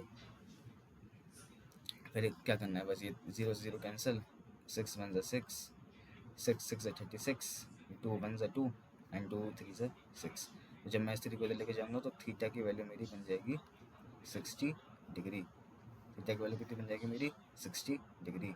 तो हैंस जो एंगल सब्सटेंड किया गया है, ठीक है, इस आर्क के द्वारा वो 60 डिग्री है। तो देखते हैं कि हमारा आंसर सही है कि गलत है। तो जी हाँ बिल्कुल 60 डिग्री ऑप्शन नंबर बी है, तो मैं इसको टिक लगा देता हूँ। तो option number B is the correct answer. तो बड़ा आसान था, देखिए एक फॉर्मूला आपको याद करना था और आंसर ऐसे आ जाना था। तो बेसिकली देखिए फॉर्मूला इतना मुश्किल नहीं है आर्क लेंथ का, क्योंकि मुझे भी नहीं पता था, मैंने आपके सामने निकाला मैंने, है ना, मैं पूछना भूल गया था। तो मुश्किल नहीं है, आपको नहीं पता ना, तो ये एक कॉमन सी चीज़ है कि आप जो नाप रहे हैं आर्क लेंथ वो टोटल पेरीमीटर में से थीटा अपॉन 360 पार्ट है। अब थीटा अपॉन 60 क्योंकि देखिए कितना सेक्टर जो है कितना एरिया कवर कर रहा है उसका मेजर करने का तरीका थीटा ही तो है, आर तो दोनों में सेम रहेगा, है ना, तो इसलिए थीटा ही है मेजर करने का एक क्या कहते हैं उसको, मेजर करने का एक साइन, या कह सकते हैं कि मेजर करने का पार्ट, जिससे हम पता लगा सकते हैं कि कितना एरिया जो है वो कवर अप हुआ है। तो चलिए इस तरीके से आंसर हमारा आ गया है 60 डिग्री। तो बल्ले बल्ले, तो इस तरीके से हमारा जो है क्वेश्चन हो जाता है सॉल्व। तो thank you very very much हमारी वीडियो को देखने के लिए, और इस तरह बने रहिए, और ऐसे ही आप लोगों के लिए और भी क्वेश्चंस आते रहेंगे इस चैप्टर की भी, साथ साथ अगले चैप्टर्स की भी, है ना। तो चिंता नहीं करना, जब तक के लिए मिलते अगली वीडियो में। Take care, bye bye and good night, all the best. Hello friends, कैसे हैं आप सभी लोग? तो उम्मीद है सब लोग बढ़िया होंगे और अच्छे से अपने क्लास 10th की प्रिपरेशन कर रहे होंगे। तो आज की इस वीडियो में मैं लेके आया हूँ क्लास 10 मैथ्स का chapter number 12 areas related to circles का एक और क्वेश्चन। और ये 2 मार्कर का क्वेश्चन है और सीबीएसई 2025 में पूछा गया है। तो मेरा नाम है अवनीश सिंह और आप लोग देख रहे हैं अपना ही चैनल थ्रेशोल्ड। तो चलिए शुरू करते हैं। तो क्वेश्चन हमसे पूछ रहा है कि in the given figure 3 sectors of a circle of radius 5 centimetre making angles 35 degree, 50 degree and 95 degree at the centre are shaded, find the area of the shaded region. अच्छा, तो हमें ये एक सर्कल दिया हुआ है और एक सर्कल के हमें इसके 6 सेक्टर्स दिए हुए हैं ना, जिनमें से 3 जो हैं वो शेडेड हैं और 3 जो हैं वो शेडेड नहीं हैं। जो शेडेड हैं उनके एंगल्स दिए हुए हैं, एक है 95, एक है 35 और एक है 50। अब हमें बताना है कि शेडेड रीजन का एरिया कितना होगा। ठीक है, तो देखो बहुत सिंपल सी बात है, फॉर्मूला तो वही लगेगा एरिया ऑफ सेक्टर। तो एरिया ऑफ सेक्टर, क्योंकि सेक्टर है और एरिया भी हमें सेक्टर का निकालना है, तो एरिया ऑफ सेक्टर जो कि होता है कितना होता है, थीटा अपॉन में 360 इंटू में पाई आर स्क्वायर। ठीक है, और ये जो सर्कल है इसका जो रेडियस है वो 5 सेंटीमीटर ये पे में गिवन है। ठीक है, इसका जो रेडियस है वो भी 5 सेंटीमीटर है। अच्छा, अब देखिए एक चीज़ समझने वाली बात ये है कि कुछ लोग क्या करेंगे, देखिए सबसे पहले क्या करेंगे, इस 95 का एरिया निकालेंगे, पहले एक सेक्टर का एरिया निकालेंगे, फिर एक सेक्टर का एरिया निकालेंगे थीटा की वैल्यू 35 रख के, फिर इस सेक्टर का एरिया निकालेंगे थर्ड वाले का थीटा की वैल्यू 50 रख के। तो पहले 95 फिर 35 फिर 50। जैसे क्या होगा कि देखिए कैलकुलेशन तो टफ होगी, वो तो अलग बात है, लेकिन टाइम बहुत लगेगा। पहले आप तीनों का निकालेंगे, फिर उससे क्या करेंगे, आप इकट्ठा उसका ऐड कर देंगे। तो ऐसे करने की ज़रूरत नहीं है। हम क्या करेंगे, हम पहले ही क्या करेंगे, इन एंगल्स को, इन एंगल्स को जो कि 95, 35, 50 है, इन्हें ऐड करेंगे और ऐड करने के बाद हम डायरेक्ट थीटा की वैल्यू इन तीनों के सम के इक्वल पुट कर देंगे और एरिया निकाल देंगे सेक्टर का। ठीक है, क्योंकि आंसर तो वही आना है ना, आंसर तो वही आना है, चाहे हम अलग निकालें चाहे एक साथ निकालें, आंसर तो वही आना है। तो हम पहले क्या करेंगे, हम एंगल निकाल लेते हैं। तो टोटल एंगल, हाँ, जो कि हम इसको थीटा की जगह रखेंगे, हम इसको थीटा की जगह पुट करेंगे, वो होगा 95 डिग्री प्लस में 35 डिग्री प्लस में 50 डिग्री। ठीक है, अब एडिशन में मुश्किल आ रही हो तो देखिए 90, इसका 90 लिखिए, इसका 30 लिखिए, इसका 50 है और इसका 10 है, तो प्लस में 60। तो 90 और ये 90 कितना हो गया, 180। तो इसका आंसर आ गया 180। तो टोटल एंगल जो है वो हमारा आ गया है 180 डिग्री, वो आ गया है 180 डिग्री। ठीक है, तो डायरेक्ट हमें इस फॉर्मूले में अब एक ही बार 180 डिग्री की वैल्यू पुट करनी है और हमें तीनों का इकट्ठा एरिया मिल जाएगा। तो हम क्या करेंगे, अब वैल्यूज़ को पुट करना शुरू कर देंगे। तो area is equal to theta की जगह 180 अपॉन में 360 डिग्री, हाँ, या 180 डिग्री इंटू में पाई। अब आर स्क्वायर है, तो आर हमारा क्या है, रेडियस क्या है हमारा 5 है, तो 5 का स्क्वायर कितना होता है, वो होता है 25। तो मैं दे दूँगा 25। अब कुछ नहीं करना है, अब काटे बटे शुरू करते हैं। तो 2 0 0 कैंसिल और 18 वज 18, 18 2 ज़ा 36। तो ये हमारा हो गया 25 pi by 2, 25 pi by 2, answer हमारा आ गया। अब या तो आप यहाँ पे भी छोड़ सकते हैं, ठीक है, नहीं तो पाई की वैल्यू को आप 22/7 भी लिख दीजिए, कोई दिक्कत नहीं। अगर आप ये भी छोड़ रहे अपना फाइनल आंसर पाई के फॉर्म में, तो भी आपका आंसर मतलब सही कंसिडर कर लिया जाएगा। लेकिन अगर आप सॉल्व भी कर लेते हैं तब भी मतलब वो ज़्यादा सही रहता है, फिर है ना एग्जामिनर नंबर नहीं काटेगा, वरना एग्जामिनर अगर चिड़चिड़ा हो तो इस चीज़ के भी नंबर काट ले कि पाई की वैल्यू क्यों नहीं रखी। तो पाई की वैल्यू दे भी रखी है, use pi is equal to 22/7 देखिए, तो इस बात से वो थोड़ा गुस्सा हो सकता है कि क्यों नहीं डाली। तो ये चीज़ अगर ये नहीं दी होती तो भाई छोड़ सकते थे, कोई दिक्कत नहीं है। पर यहाँ पे क्योंकि क्वेश्चन में गिवन है हमें यूज करना ही है, तो यूज पे करना ही है। तो 22 इंटू में 25, 2 इंटू में 7। तो ठीक है, फिर 2 1 ज़ा 2, 2 11 ज़ा, तुम्हारा आंसर आ गया है 25 इंटू में 11 अपॉन में 7। तो ज़रा इंटू करके देख लो, तो 1 5 ज़ा 5 और 1 2 ज़ा 2 इंटू में 1 5 ज़ा 5, 1 2 ज़ा 2, तो 275/11। तो 275/11 है, सॉरी 7। अब देखो, अब यूनिट क्या आएगी इसकी, सेंटीमीटर स्क्वायर। क्या आएगा, सेंटीमीटर स्क्वायर, क्योंकि हमें रेडियस सेंटीमीटर में गिवन है, क्योंकि एरिया है तो अब सेंटीमीटर लिखेंगे नहीं, अब लिखेंगे सेंटीमीटर का स्क्वायर। या तो इसमें छोड़ दीजिए, अब कोई नंबर नहीं काट सकता आपके, या ना और भी अगर आपको डिटेल में देना है तो इसका डेसिमल भी निकाल दो। तो डेसिमल कैसे निकालोगे, तो 7 3 × 21, तो ये आ गया हमारा 6, ये आ गया 5, आ गया 7 9 × 63, तो 63 यहाँ आ गया, 2 बचा, पॉइंट लगाया, 0 लगाया, एंड देन 2 × 14 14, 6 0, तो कितना बन जाएगा ये, 8 × 56, तो 39.28 39.28 सेंटीमीटर स्क्वायर। तो इतना हमारा एरिया आ चुका है। तो ये भी आंसर करेक्ट है और ये भी आंसर करेक्ट है, ठीक है। और ये भी आंसर करेक्ट है, अगर एग्जाम ना करते अच्छा हुआ तो क्या पता इसको कर दे, इसलिए मैं यहाँ पे कुछ कह नहीं सकता। तो हाँ, एमसीक्यू में हो सकता है, एमसीक्यू में अगर दिया हुआ होता तो आप यहाँ भी छोड़ सकते थे, है ना। बेसिकली एमसीक्यू में इसी फॉर्म में दिया जाता है ना, पाए के फॉर्म में, कभी आपसे पूरा सॉल्व करने के लिए नहीं कहा जाएगा। तो ऐसा क्वेश्चन अगर एमसीक्यू में पूछते तो शायद हम यहाँ तक भी छोड़ सकते थे, ठीक है। नहीं, क्योंकि 2 मार्क का क्वेश्चन है तो भाई थोड़ा हमने सॉल्व कर दिया और ज़्यादा, क्योंकि क्वेश्चन में भी गिवन था कि हमें पाए का यूज़ करना ही है, तो हमें पाए का यूज़ करना पड़ा, ठीक है। बाकी अच्छा चलिए, क्योंकि 2 मार्क क्वेश्चन है तो अब आंसर तो मार्क नहीं करेंगे, कि एमसीक्यू नहीं है, तो यहीं पे हमें छोड़ना पड़ेगा। तो इस तरीके से इस वीडियो को करते हैं समाप्त। Thank you very very much आप सभी लोगों का, और इस तरीके से बने रहिए हमारे चैनल पे, हम आप लोग के लिए और भी ऐसे क्वेश्चंस पे वीडियोस लाते रहेंगे।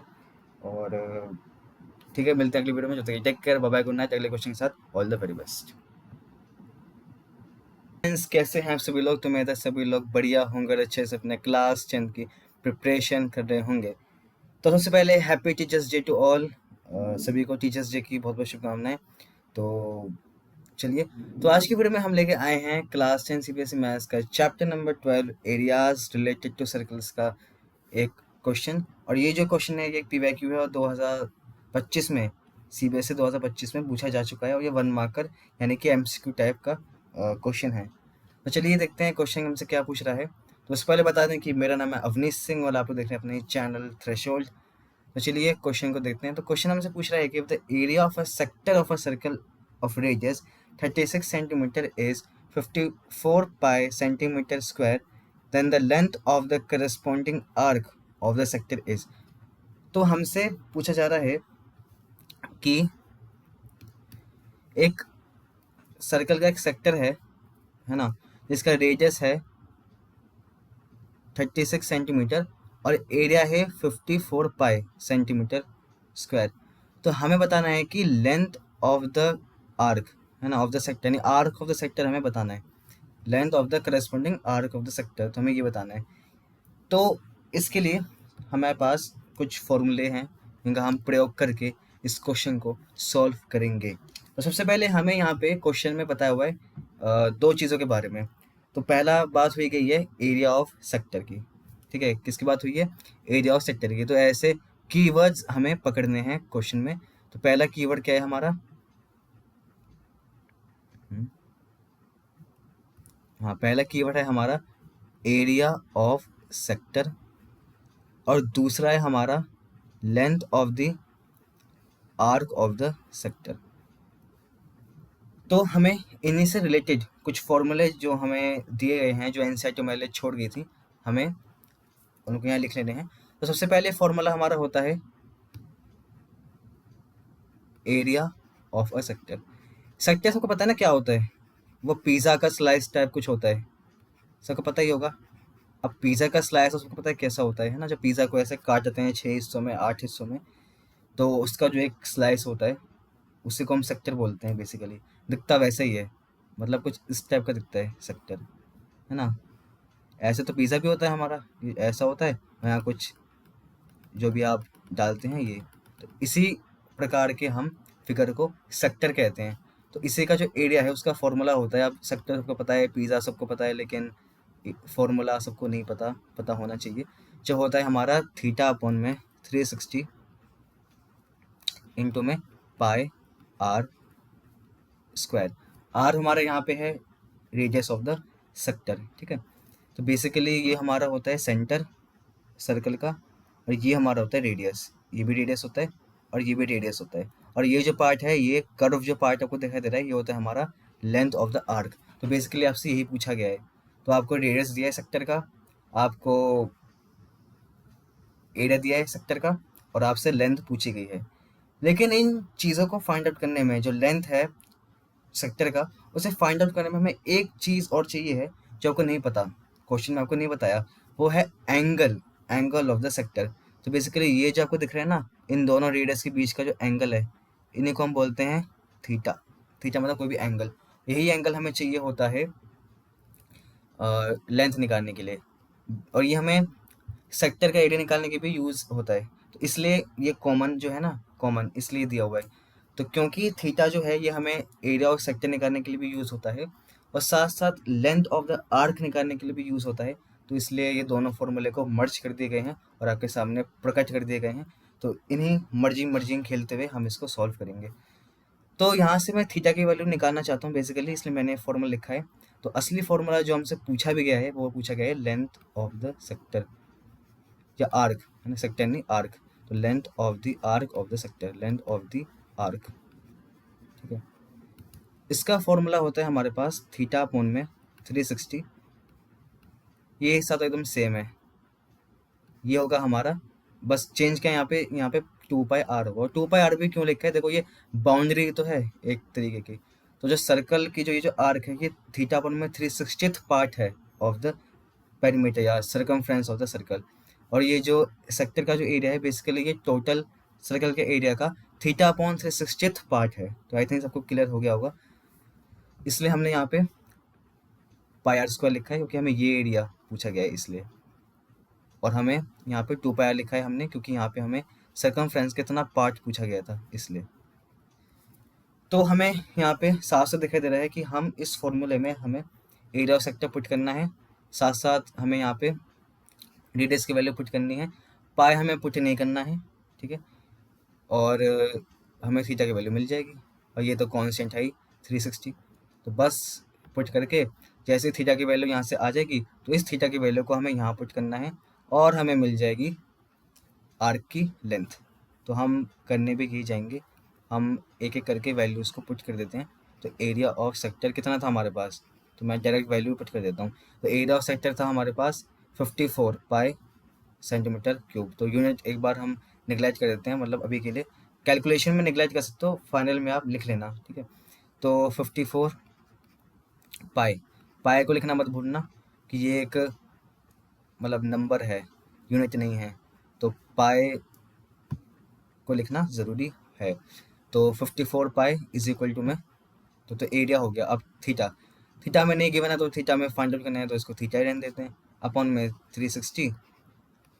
अब हमारे पास था पाई आर स्क्वायर, तो पाई लिख दिया हमने, और रेडियस हमें पता ही था, रेडियस हमारा कितना है 36। तो हमने लिखा 36 का स्क्वायर, 36 का स्क्वायर। तो 36 का स्क्वायर यानी कि 54 pi is equal to theta upon में 360 इंटू में पाई इंटू में 36 इंटू में 36। क्या मैं 36 के स्क्वायर को कुछ इस तरीके से लिख सकता हूँ? भाई ये तो लिख सकते हैं, ऐसे तो लिख सकते हैं ना, बिल्कुल।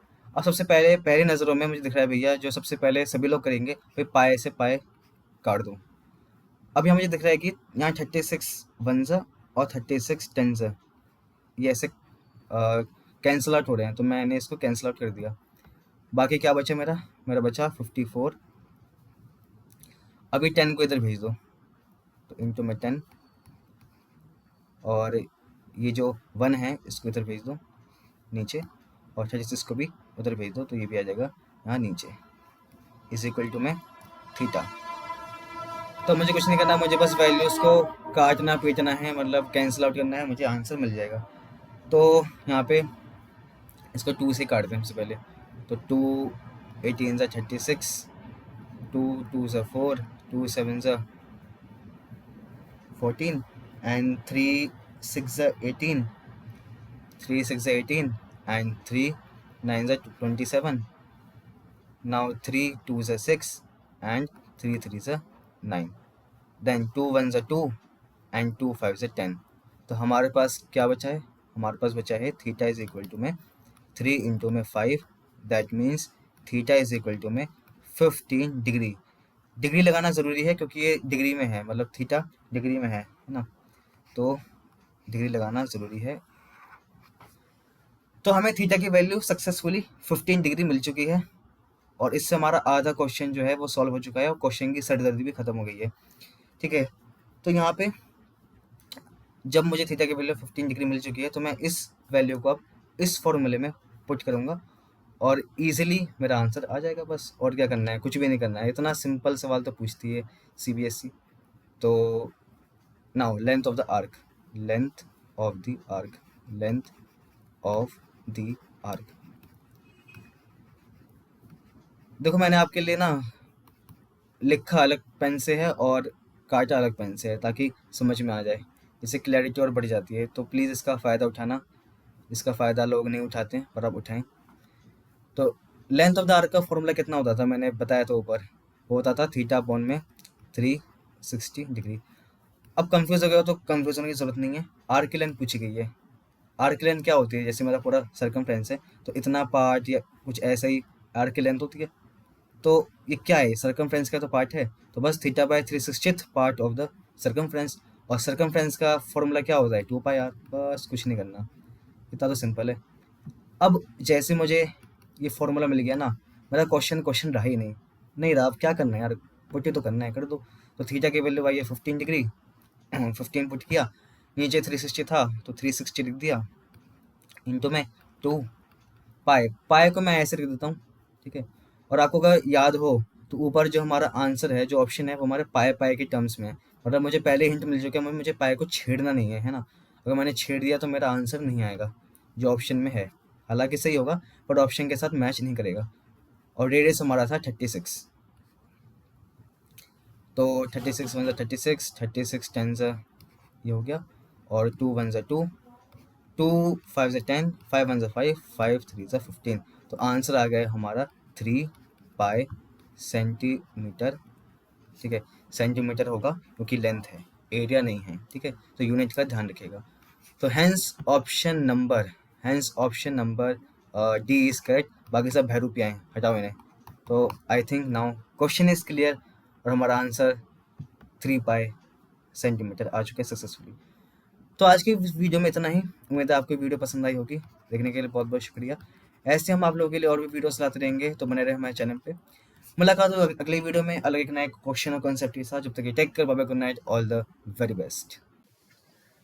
हेलो दोस्तों, कैसे हैं आप सभी लोग? तो मैं आप सभी लोग बढ़िया होंगे, अच्छे से अपने क्लास 10 की प्रिपरेशन एकदम जोश के साथ कर रहे होंगे, और मैं भी आज आपके साथ जोश में हूँ.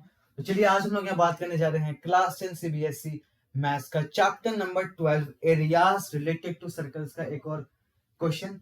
और ये क्वेश्चन जो है ये PYQ क्वेश्चन है, और CBSE 2022 में टर्म 1 में पूछा जा चुका है. तो CBSE 2022 में कुछ कंडीशन की वजह से टर्म 1 टर्म 2 हो गया था, तो टर्म 1 का क्वेश्चन है ये. तो बहुत सिंपल क्वेश्चन है, और ऐसा क्वेश्चन जो है आने की संभावना है. तो चलिए शुरू करते हैं. तो आप लोग भी इसको बहुत ही जोश के साथ देखना कैसे करते हैं. तो क्वेश्चन से पूछता है कि circumference is equal to 176 metre, है ना. एक सर्कल है हमारे पास, उसका सर्कमफ्रेंस है हमारे पास 176 metre. Then find the area of quadrant. हमें उसका क्वाड्रेंट का जो है एरिया फाइंड आउट करना है.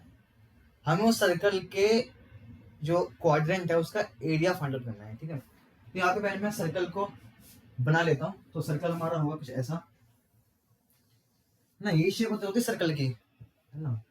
क्या ये सर्कल है? हाँ जी हाँ, ये सर्कल है ना. ऐसी शेप होती है सर्कल की. अब हमारे पास दे रखे इसको जो बाउंड्री है, जो सर्कमफ्रेंस है, वो है हमारे पास 176 मीटर, है ना. तो हमें इसका क्वाड्रेंट का एरिया फाइंड आउट करना है. अब क्वाड्रेंट होता क्या है भैया, ये तो बता दो पहले. क्वाड्रेंट होता क्या है ना. क्वाड्रेंट होता क्या है? तो क्वाड्रेंट होता है हमारा 1/4 पार्ट ऑफ द सर्कल. देखिए क्वाड्रेंट हमारा होता है 1/4 पार्ट ऑफ द सर्कल, यानी सर्कल का 1/4 पार्ट। अरे वाह, यानी अगर मैं सर्कल के 4 हिस्से कर दूं, ठीक है, 4 हिस्से कर दूं ऐसे, है ना, कि 4 हिस्से हुए हैं, मेरे भी 2 हिस्से हुए हैं, ठीक है, अब 4 हिस्से हो गए, तो 4 इक्वल हिस्से करने हैं। ऐसी बात नहीं कि आप लोग कहीं भी कैसे भी कुछ भी कर ले, है ना, आप लोग को 4 इक्वल हिस्से होने चाहिए। वो ऐसा नहीं कि मतलब एक ले लिया आपने इतना बड़ा, दूसरा इतना छोटा, तो ऐसा नहीं होना चाहिए। चारों के चारों आपके जो पार्ट होने चाहिए वो सेम होने चाहिए। यहाँ पे सेम लग नहीं रहे हैं, लेकिन ठीक है, मान लीजिए कि ये सेम ही है, तो हाँ, अब ठीक है, तो चारों चारों पार्ट जो है वो हमारे सेम है ना। तो क्वाड्रेंट का ये मतलब होता है 1/4 पार्ट, इसमें मतलब कि चारों पार्ट जो होने चाहिए वो सेम होने चाहिए, ठीक है। तो ये हमारा हो गया फर्स्ट पार्ट, ये हो गया हमारा सेकंड पार्ट, ये थर्ड पार्ट, ये फोर्थ पार्ट, ठीक है। तो बेसिकली हमें इस पोर्शन का एरिया फाइंड आउट करना है। ये हमारा क्वाड्रेंट है ना, ऐसे ये भी है, ये भी, ये भी, मैंने ये वाला ले लिया, है ना। अब कोई सा भी ले सकते हैं, मैंने ये वाला ले लिया, कि आप ये भी ले सकते थे, ये भी, और ये वाला भी, ठीक है? मैंने ये वाला ले लिया है ना। तो अब हमें क्या करना है, इसका एरिया फाइंड आउट करना है। अच्छा, एक बार बता दूं मैं आपको कि क्वाड्रेंट जो होता है, अब उसे एक प्रॉपर्टी है, क्या प्रॉपर्टी है, कि ये जो एंगल होगा ना, ये वाला एंगल, ये वाला जो एंगल, ये होगा 90 डिग्री। क्या होगा, 90 डिग्री, है ना। अभी थीटा हमें जरूरत पड़ेगी इसकी एरिया फाइंड आउट करने के लिए, ठीक है। तो ये जो होता है हमारा, ये होता है 90 डिग्री, ये क्वाड्रेंट की प्रॉपर्टी है ना। इन दोनों बीच का जो एंगल जो होगा, दिस इज एंगल, वो एंगल होगा हमारे पास 90 डिग्री, वो एंगल हमारे पास होगा 90 डिग्री, ठीक है। अब यहाँ पे बेसिकली थीटा हमारे पास आ चुका है 90 डिग्री, थीटा मतलब कोई गिवन एंगल, और एंगल हमारे पास यहाँ पे क्या है, 90 डिग्री, किसका, क्वाड्रेंट का। अब चाहे तो आप इसको 4 से इंटू कर लीजिए, ठीक है। एक क्वाड्रेंट का एरिया, एरिया नहीं सॉरी, बीच का एंगल कितना है, 90, ठीक है। तो 4 क्वाड्रेंट का एंगल कितना होगा, इंटू में 4 कर लीजिए, आ गया 360। अरे 360 किसका एंगल होता है, 360 एंगल में क्या होता है, 360 एंगल होता है एक सर्कल का, तो मतलब कि पूरा सर्कल का एंगल हो गया 360। उसका 1/4 एंगल, ये तो क्वाड्रेंट का एंगल होगा, उसका 1/4 एंगल, ये तो क्वाड्रेंट का एंगल हुआ यार, ठीक है ना। यानी 360 तो हो गया पूरा। हम एक चौथाई हिस्सा ले रहे हैं ना, तो एंगल का भी एक चौथाई लेंगे, ऐसा नहीं 1/16 या 1/32 ऐसा ना करेंगे। अगर हमने लिया है 1/4 पार्ट, तो एंगल का भी तो 1/4 ही लेंगे, 1/40 तो नहीं लेंगे। तो हम इसको करेंगे 360/4, तो ये आ जाएगा 90 डिग्री, ठीक है। तो मैंने आपको वैसे बता दिया, मैंने आपको ऐसे बता दिया, ठीक है। तो ये भी 90, ये भी 90, ये भी 90, ये भी 90, टोटल 360, ठीक है। तो इसका हो गया 90 डिग्री। अब हमें निकालना है इसका एरिया। तो एरिया ऑफ क्वाड्रेंट कितना होगा, area of quadrant, area of quadrant होता है हमारे पास थीटा अपॉन में 360, थीटा अपॉन में 360 इंटू में पाई आर स्क्वायर, इंटू में पाई आर स्क्वायर, ठीक है। अब यहाँ पे थीटा तो हमें पता चल गया 90 है, 360 तो 360 कांस्टेंट है, पाई भी कांस्टेंट है। अभी रेडियस कैसे निकालें भाई, ये रेडियस तो हमें पता ही नहीं यहाँ पे, तो ये एक समस्या है। और इसी समस्या के लिए हमें दिया हुआ है ये सर्कमफ्रेंस। अब इस सर्कमफ्रेंस की हेल्प से हम इसका रेडियस निकालेंगे सर्कल का, और रेडियस निकालने के बाद हम इसको यहाँ पुट कर देंगे, हमारा आंसर आ जाएगा। तो सबसे पहले हमें रेडियस निकालना है, तो पहले सर्कमफ्रेंस पे आते हैं। तो सर्कमफ्रेंस ऑफ अ सर्कल कितना होता है, सर्कमफ्रेंस ऑफ अ सर्कल, तो सर्कमफ्रेंस क्या होता है, पेरीमीटर ही तो होता है ना। हाँ, हम पेरीमीटर यूज करते हैं, पर सर्कल के लिए हम सर्कमफ्रेंस यूज करते हैं ना। हम पेरीमीटर सर्कल के लिए यूज नहीं करते, हम सर्कल के बाउंड्री के लिए हम सर्कमफ्रेंस यूज करते हैं, है ना। हम सर्कमफ्रेंस यूज करते हैं, हम पेरीमीटर यूज नहीं कर सकते, है ना, नहीं करते हैं यूज। तो सर्कमफ्रेंस क्या हो गया हमारे पास, ये पेरीमीटर नहीं लिख रहा मैं, तो circumference is equal to 176 metre, हमें यहाँ दिया हुआ है ना। अब थोड़ी देर यूनिट को थोड़ा साइड रखते हैं, इस मीटर को थोड़ा साइड कर लो, ठीक है। अब सर्कमफ्रेंस का फॉर्मूला क्या होता है, 2πr, ये तो होता है। तो सर्कमफ्रेंस हो गया हमारा 2πr इज इक्वल टू में 176, इज इक्वल टू में 176, अब आर यहाँ से है तो आर की वैल्यू फाइंड आउट कर लो। अब देखो यहाँ पे पाई जो है ना, इसको आप 3.14 या 22/7 आप पुट अभी मत करो, मैं आपको बताऊंगा क्यों। ठीक है, अब इसको पाई के टर्म्स में निकालो आर को, तो आर हमारे पास हो गया R is equal to 176 upon में 2 पाई, 176 अपॉन में 2 पाई है ना। आप इसको भी ऐसे रहने दो। ठीक है, अब हमने क्या किया है, आर की वैल्यू हमने फाइंड आउट की है 176/2 पाई। पाई की वैल्यू आप ऐसे छोड़ दो, आपको कोई जरूरत नहीं है वैल्यू को पुट करने की, कोई जरूरत नहीं आपको सॉल्व करने की, आप ऐसे ही छोड़ना। क्यों छोड़ना बताता हूँ। तो ये हमारे पास आर आ चुका है। अब इस आर को आप यहाँ पे पुट कर दो, इस आर को यहाँ पे कर दो पुट। ठीक है, अब देखना थीटा कोण में 360 है ना, जब ये आएगा तो क्या आएगा, थीटा कोण में 360 इंटू में पाई। अब आर आर क्या लिखेंगे हम, 176/2 पाई, तो 176/2 पाई इंटू में 176/2 पाई। ठीक है, अब यहाँ पर हमने क्या किया है, आर की वैल्यू को यहाँ पे सब्स्टिट्यूट किया है और हमने ये निकाला है। अब यहाँ पे हम क्या करेंगे, हम 2 1 2, इसे पहले कट करेंगे, 2 1 2 एंड 2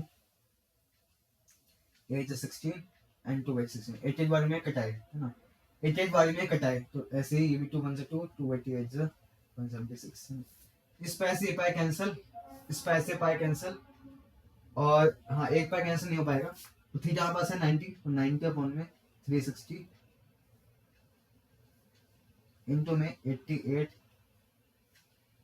तो पूरा कट चुका है, इंटू में 88 अपॉन में 5। ठीक है, अब पाई की वैल्यू को आप रख सकते हैं। ठीक है, एक पाई की वैल्यू हम लोगों ने यहाँ पे काट दिए, तो उसे हमारे पास हमें रखनी पड़ेगी। तो हम रखते हैं इसको, तो मैं लिख दूंगा इसको 22 यहाँ पे इंटू में 7।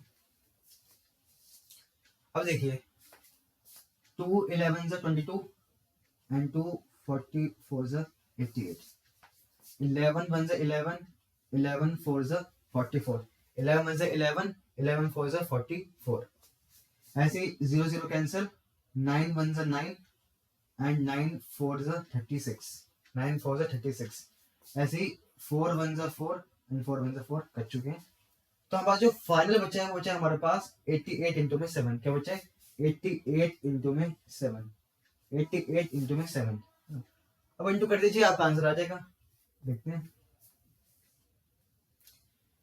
है ना। हाँ ठीक है, तो 88 इंटू में 7 क्या हो जाएगा, 7 ऐसे कितने होते हैं, 7 ऐसा 56 होते हैं, 7 ऐसा 56, तो 56 5 कैरी में 6 यहाँ पर, एंड 7 ऐसा अगेन 56, तो 56 में से 5 आप लोग अगर प्लस करेंगे तो बनेगा 61। क्या बनेगा 61। तो हमारे पास जो फाइनल आंसर आया है वो बस आया है 616। ठीक है, यहाँ पे आर के साथ मीटर लगा दीजिए, क्योंकि यहाँ पे जो है ये मीटर में आएगा, क्योंकि ये भी मीटर में, इसके भी मीटर में, और यहाँ पे ये आ जाएगा मीटर स्क्वायर में। क्या आ जाएगा, मीटर स्क्वायर में। तो एट द एंड आप लोग यूनिट लिख सकते हैं, कोई दिक्कत नहीं, पर यूनिट लिखना जरूरी है। अगर आपने यूनिट नहीं लिखी तो आपका आधा नंबर या एक नंबर एग्जामिनर काट सकता है। तो यूनिट प्लीज फ्री, मतलब इतनी मेहनत करके यहाँ तक लाए हो क्वेश्चन को, तो क्यों फ्री में नंबर कटवाना चाहते हो, अच्छा नहीं लगता। अगर 3 नंबर का कितने का भी क्वेश्चन है, आपके 3 में से 3 ही आने चाहिए, है ना। 5 में से नहीं आएगा, 3 में आ सकता है, तो 3 में से 3 ही आने चाहिए, या 2 में आएगा तो 2 में से 2 ही आने चाहिए, है ना। एक भी नंबर या आध नंबर हम खोने नहीं देंगे। ठीक है, तो यहाँ पे हमारा जो आया है फाइनली एरिया आ चुका है 616 मीटर स्क्वायर, और आर मेरे पास ये आ चुका था, और ये हमें फाइंड आउट करना था एरिया ऑफ क्वाड्रेंट। ठीक है, अब देखिए कितना सिंपल सा क्वेश्चन था। अब ये अगर चेंज कर दूं इस एंगल को, मैं कहूँ 2 क्वाड्रेंट के एरिया फाइंड आउट करके बताओ। एक सेमी सर्कल का जो है आप लोग एरिया फाइंड करके दिखाओ इसी में। तो आप लोग क्या करेंगे, कुछ भी नहीं करेंगे, आप लोग 2 तरीके से कर सकते हैं। या तो आप यहीं पे आप थीटा की वैल्यू को रख दीजिए 180, हाँ तो ये आप लोग थीटा की जगह रख दीजिए 180, या तो आप यहाँ पे इसको 2 से इंटू कर दो, तो एक सेमी सर्कल का एरिया आ जाएगा। यही सीबीएसई चेंजेस करती है, इतने माइनर माइनर चेंजेस करती है और नए नए क्वेश्चन बनाती रहती है, पर कॉन्सेप्ट जो है वो सेम ही है। ऐसे ही क्वेश्चन आ सकता है, बस क्या करिए सीबीएसई अगर ऐसा देना होगा तो यहाँ पे थीटा की वैल्यू को चेंज करवा देगी आपसे, कहेगी कि भैया सेमी सर्कल का एरिया फाइंड आउट करके दिखाओ। तो यहाँ पे आपको रखना पड़ेगा यहाँ पे 180, अब 90 की जगह 180, और यहाँ पे आपको या तो आप ऐसे कर सकते हैं कि या तो एक क्वाड्रेंट का आप लोग निकाल लीजिए एरिया। अब एक सेमी सर्कल का क्या मतलब होता है, 2 क्वाड्रेंट। एक सेमी सर्कल का मतलब होता है 2 क्वाड्रेंट, है ना। एक सेमी सर्कल का मतलब होता है आपके पास 2 क्वाड्रेंट, ये पहला क्वाड्रेंट, ये दूसरा क्वाड्रेंट। तो आप लोग एक क्वाड्रेंट का एरिया निकाल के जो आपने अभी निकाला है, आप लोग इसको 2 से इंटू कर दीजिए तो आपका आंसर आ जाएगा। तो यही आप कर सकते हैं इसी है ना, ये है। तो then छोटे छोटे चेंज करेगी, या तो यहाँ सर्कमफ्रेंस चेंज कर सकती है, तो कुछ भी मुश्किल नहीं है, बस वैल्यूज इधर उधर है, बाकी कॉन्सेप्ट सेम है। तो हमारा आंसर आ चुका है फाइनली, मुझे लगता है कि क्लियर हो चुका होगा। और कोई भी डाउट अगर बचता है तो आप लोग कमेंट सेक्शन में पूछ सकते हैं, मैं जरूर फाइंड आउट करूंगा। और ये क्वेश्चन मैंने पोस्ट में भी डाला हुआ था, तो आई होप सबने करेक्ट सॉल्व किया होगा। और अगर चलो नहीं भी किया होगा तब भी मैंने आपको इसका पूरा वीडियो सोल्यूशन दे दिया है। एंड आई होप कि अब ऐसा क्वेश्चन आ जाए आप लोग एग्जाम में जरूर करके आएंगे, ठीक है। तो एंड करते हैं इस वीडियो को यहीं पर ही, और चलो मुलाकात होगी अगली वीडियो में एक अलग क्वेश्चन और एक अलग कॉन्सेप्ट के साथ, बिल्कुल इस तरह जोश में। तो चलिए मिलते हैं, bye bye, good night, take care, all the very best.